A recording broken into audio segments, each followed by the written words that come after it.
ሰላም ጤና ይስጥልኝ ክቡራትና ክቡራን የፕሮግራማችን ተከታታዮች እንደምን አላችሁ? በያላችሁበት ሰላም ለእናንተ ይሁን። እንግዲህ ዛሬም ሳምንታዊ ፕሮግራማችንን የምናቀርብበት ሰዓት ላይ ደርሰናል። ሰዓታችንን ጠብቀን በዛሬው መሰናዷችን በትኩረት የምናብራራው ጉዳይ የኢትዮጵያ ብሔራዊ ጥቅምና ብሔራዊ ደህንነት ጋር የተያያዙ ጉዳዮችን ነው። እንግዲህ ከሰሞኑ ይህ የኢትዮጵያ የብሔራዊ ጥቅምና የብሔራዊ ደህንነት ጉዳይ ትልቅ ትኩረት አግኝቶ ትልቅ መነጋገሪያም ሆኖ የሰነበተ አጀንዳ ነው።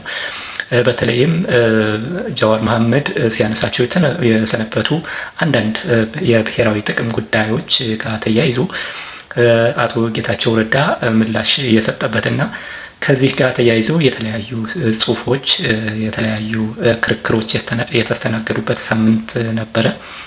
እንግዲህ ይህንን መነሻ በማድረግ በተለይም የብሔራዊ ጥቅምና የብሔራዊ ደህንነት ጉዳይ ኢትዮጵያ ውስጥ በፓርቲ ኢንተረስት ወይም በአንድ ፓርቲ ፍላጎት ዙሪያ እየተንጠለጠለ ሆኖ ውይይት፣ ክርክር ሲደረግበት የከረረመ ጉዳይ ነው። እንግዲህ በንጉሱ ዘመን መንግስት የምንበለው በደርግም ዘመን መንግስት በኋላም በኢህአዴግ አሁንም በብልጽግና ዘመን ከነዚህ ስርዓት ደጋፊና ከስርዓቱ የተጠጉ ግለሰቦች ውጭ ያሉትን አካላት የሚሰጧቸውን አስተያየቶች ወይም ደግሞ የሚያደርጉትን እያንዳንዱን የፖለቲካ ተሳትፎ ከብሔራዊ ጥቅም ተጻራሪ የቆመ ተደርጎ ፍረጃዎች ሲሰጡ የኖርንበት እና በተለያየ መንገድም ስናስተውለው የነበረ ጉዳይ ነው። ዛሬም እንግዲህ ይህ ጉዳይ በቀጥሎ በተለያዩ አካላት ውይይት እየተደረገበት ነበር።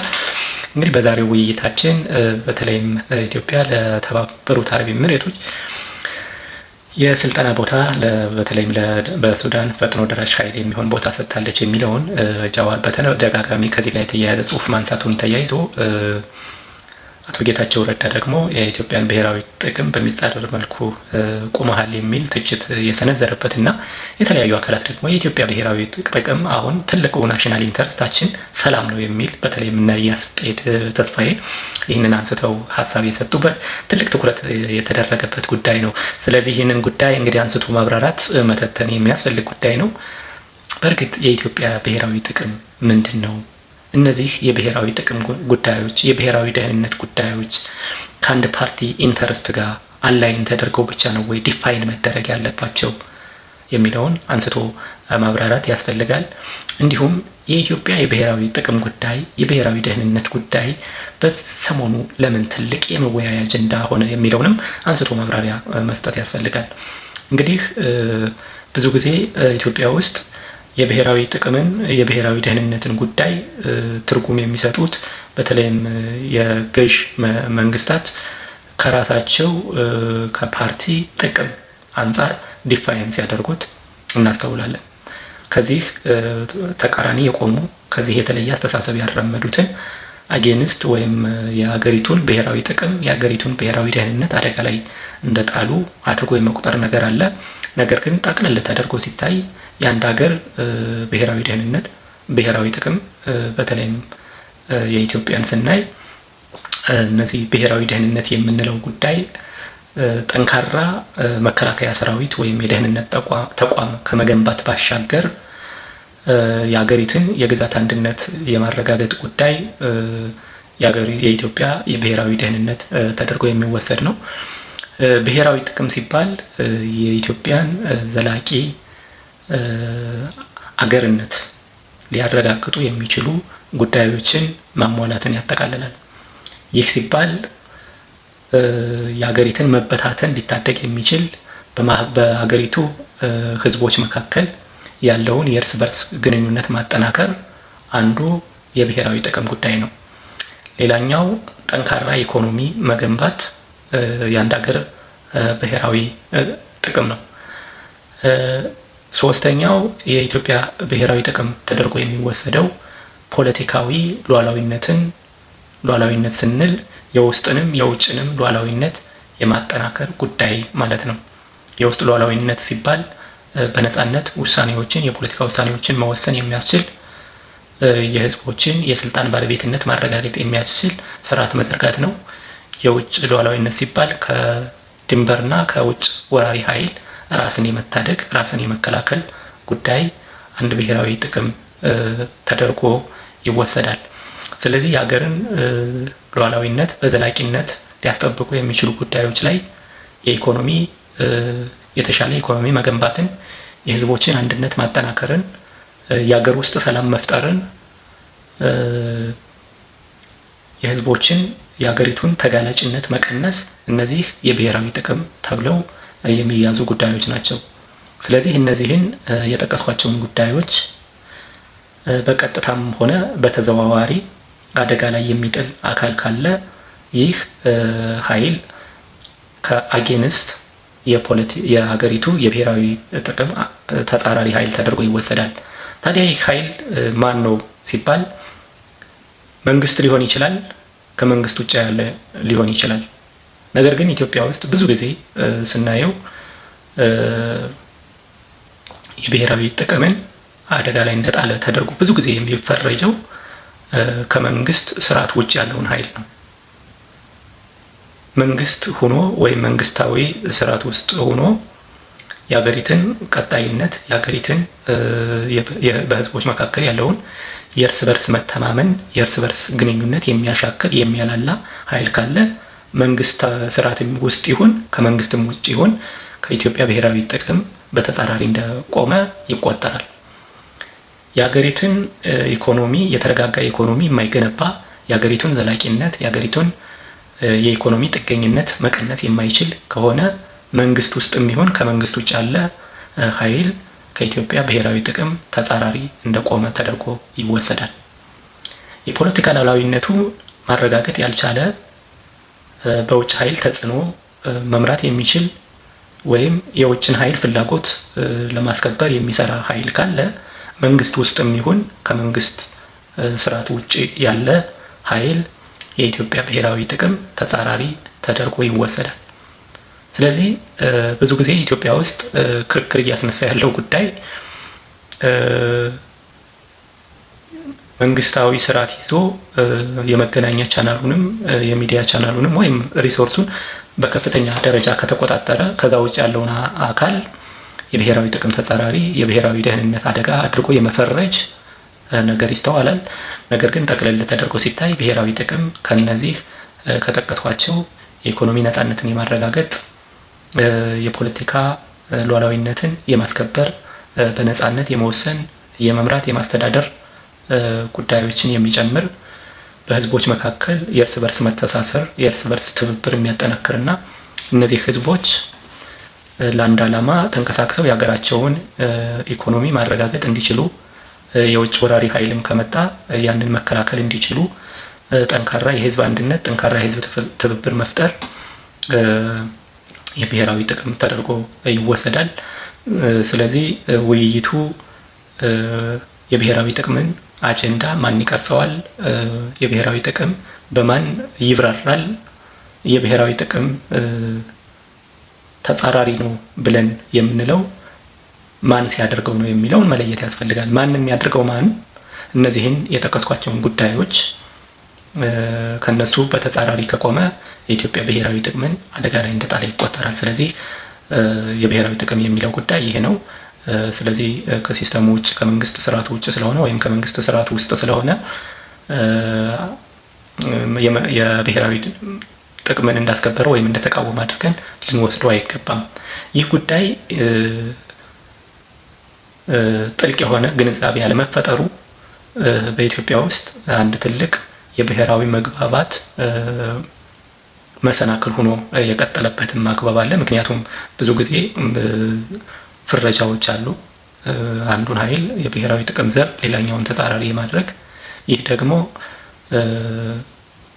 ልሂቃን እርስ በርሳቸው ለመጠላላት እርስ በርሳቸው አንዱን የሀገር ጥቅም አስከባሪ ሌላኛውን የሀገር ጥቅም ተጻራሪ ኃይል አድርጎ በመውሰድ እርስ በርስ ለመጠፋፋት የሚያደርጉት ጥረት አካል ነው። ይህንን ለምንድን ነው የሚያደርጉት ሲባል ህዝባዊ ቅቡልነት ህዝቡ እነዚህን ትርጓሜዎች በደንብ ስለማያውቅ ህዝባዊ ቅቡልነት ለማሳጣት የሚደረጉ ጥረቶች ናቸው። ስለዚህ ብሔራዊ ጥቅም እነዚህ ናቸው። ከዚህ የዘለለ ነገር የለውም። ብሔራዊ ደህንነት የሚባለውን ደግሞ ያው ብዙ ጊዜ ጠንካራ ደህንነትና መከላከያ ከመገንባት ጋር ብቻ እያይዘው ያዩታል። ነገር ግን ጠንካራ የድንበር የግዛት አንድነት የማረጋገጥ ጉዳይም ከብሔራዊ ደህንነት ጋር የሚያያዝ ጉዳይ ነው። ስለዚህ ዞሮ ዞሮ በዚህ ወቅት የብሔራዊ ጥቅም የብሔራዊ ደህንነት ጉዳይ ለምን ትልቅ ትኩረት አገኘ ኢትዮጵያ ውስጥ የሚለውን ደግሞ ማንሳት ያስፈልጋል። አንደኛ እንግዲህ የኢትዮጵያ የብሔራዊ ጥቅምና የብሔራዊ ደህንነት ጉዳይ ከሀገሪቱ ታሪክ ካለችበት መልክዓ ምድር አቀማመጥ እንዲሁም ከህዝቦቿ ስብጥር ጋር በቀጥታ የሚያያዝ ጉዳይ ነው። ከነዚህ ነጥለን ልናየው አንችልም የኢትዮጵያን ብሔራዊ ጥቅም ብሔራዊ ደህንነትም ስናይ። ስለዚህ አሁን ያለንበት ወቅት ቀጠናው በከፍተኛ የሆነ የሀያላኑ ፉክክር የሚታይበት በተለይም ይሄ የአፍሪካው ቀንድ የምንለውና የቀይ ባህር ቀጠና ዙሪያ በከፍተኛ ፉክክር በከፍተኛ ውድድር ውስጥ ያለ ነው። ስለዚህ ከዚህ ጋር ተያይዞ የሀገሪቱ ተጋላጭነትም አብሮ የጨመረበት ሁለቱም ተጠቃሚነቱም ተጋላጭነቱም አብሮ የጨመረበት ስለሆነ በዚህ ወቅት እንደዚህ አይነት ጉዳዮች ሊነሱ ግድ ነው። ሁለተኛ ከፉክክሩ ባሻገር ቀጠናው በከፍተኛ የሆነ ሪጂናል ኢንስታቢሊቲ ወይም ቀጠናው ያለመረጋጋት ውስጥ የተገባንበት ወቅት ነው። የሱዳን ጦርነት አለ፣ የሶማሊያን ጉዳይ የምናውቀው ነው። እንዲሁም ከአሰብ ወደብ ጋር ተያይዞ ኢትዮጵያና ኤርትራ የገቡበት ሰጣ ገባ የሚታወቅ ነው። ከሶማሌላንድ ጋር ያለው የወደብ ጉዳይ ተያይዞ ኢትዮጵያ የገባችበት የዲፕሎማሲ ውዝግብና ተያያዥ ጉዳዮች የሚታወቅ ነው።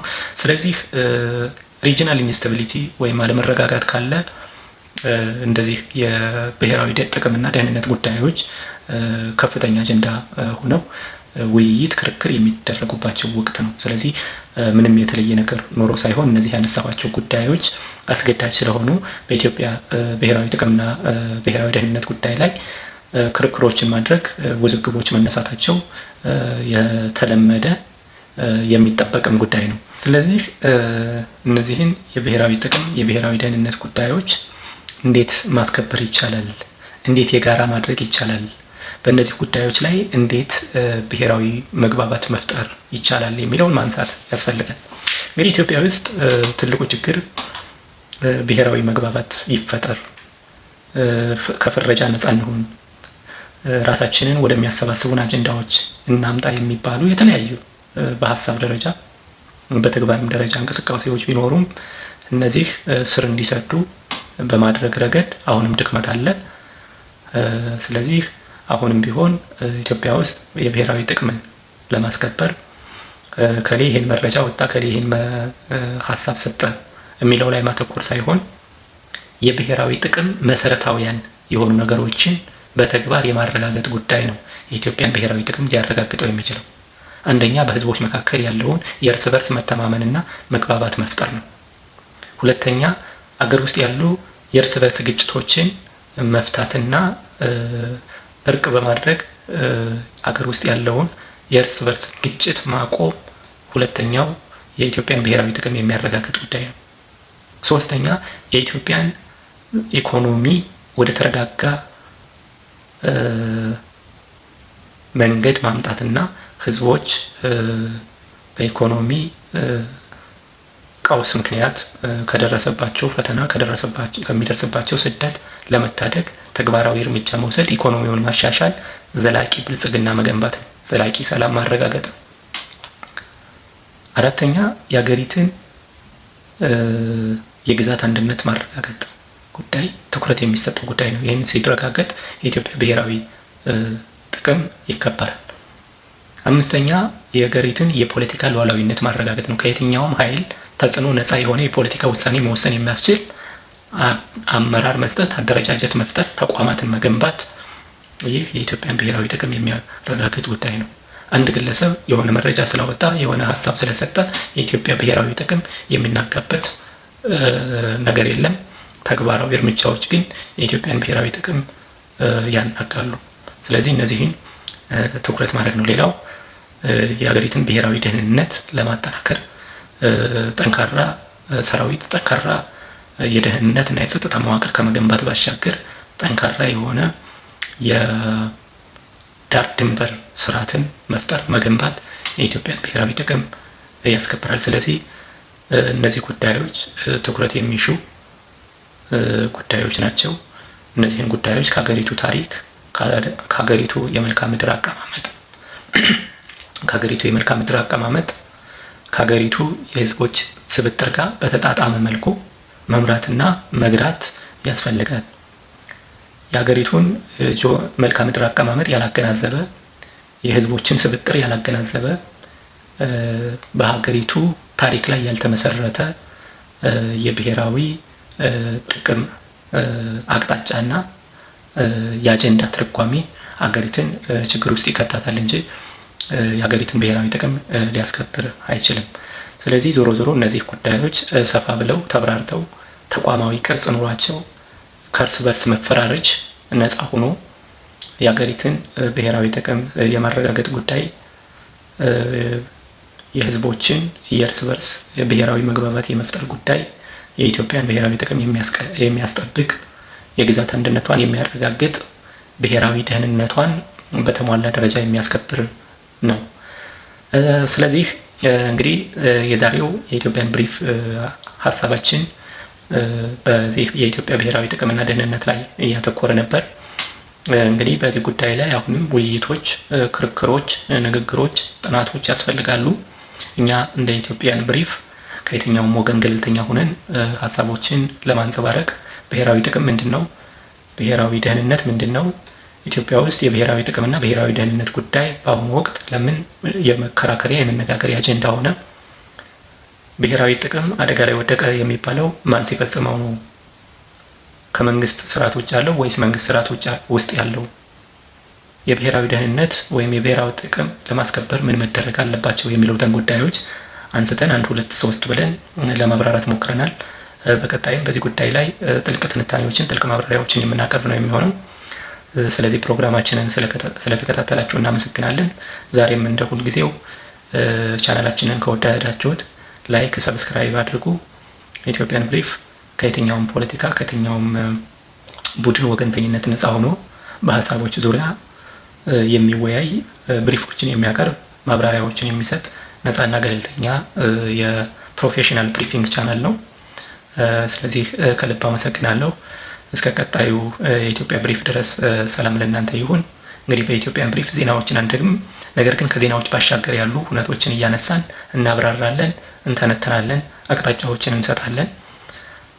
ስለዚህ አሁንም በድጋሜ ይህ ቻናል አዳዲስ ሀሳቦችን፣ አዳዲስ ትምህርቶችን፣ አዳዲስ ጥቆማዎችን ይሰጠናል የምትሉ ከሆነ ፕሮግራማችንን በቀጥታ አዳዲስ ፕሮግራሞቻችንን መከታተል እንድትችሉ ሰብስክራይብ እንድታደርጉ በድጋሚ ጥሪ እናቀርባለን። በያላችሁበት ሰላም ለእናንተ ይሁን።